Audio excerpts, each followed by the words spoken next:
pour dire que, en effet, consentir, poser la question de la place de la femme dans cette société et aussi de ce type d'agissement et de cette mode de ces agissements est évidemment quelque chose dont nous devons discuter et dont nous devons nous saisir. Mais pourquoi maintenant? Et pourquoi pendant si longtemps ça a été une mode qui était non seulement tolérable, mais bienvenue?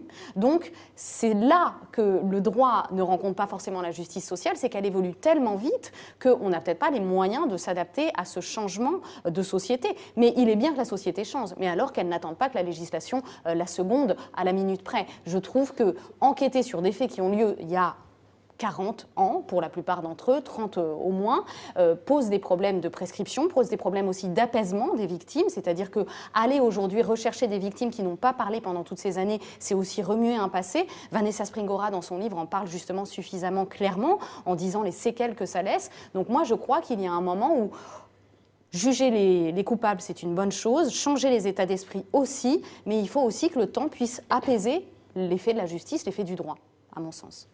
Gabrielle Cluzel, je vous livre ces commentaires de nos internautes. 72% considèrent que oui, il faut faire le procès de l'élite française, procès évidemment entre guillemets, hein, alors que Nathan 770, lui, considère au contraire que c'est un faux sujet, que la bonne question serait plutôt quand fera-t-on respecter les lois sérieusement en France?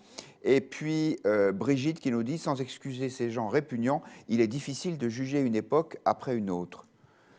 Oui, alors précisément, cet internaute a raison, puisque c'est bien d'une époque dont il s'agit à travers le cas Madzenef qui est symbolique, mais on se dit, tiens, pourquoi tout d'un coup, alors que tout le monde savait finalement, collectivement, et puis il a fallu qu'il y ait un verrou saute pour que tout le monde parle. Mais on peut élargir cela, puisque cette affaire Madzenef a été l'occasion de tirer le fil. On a le sentiment que la pédophilie a été l'acmé de l'interdit d'interdire de mai 68. À un moment, un certain nombre de gens ont pensé que le verrou allait sauter. Il n'a pas sauté. Je rappelle simplement qu'à l'occasion de cette affaire Madzenef, on a eu, et ressorti, ont été exhumées un certain nombre de choses. Par exemple, une pétition pour la pédophilie, enfin en soutien à des hommes qui avaient été condamnés pour pédophilie, qui avait été signée par Jean-Paul Sartre et Simone de Beauvoir, qui aujourd'hui font figure d'icône quand même. Je ne crois pas qu'ils aient été supprimés des ouvrages scolaires pour autant.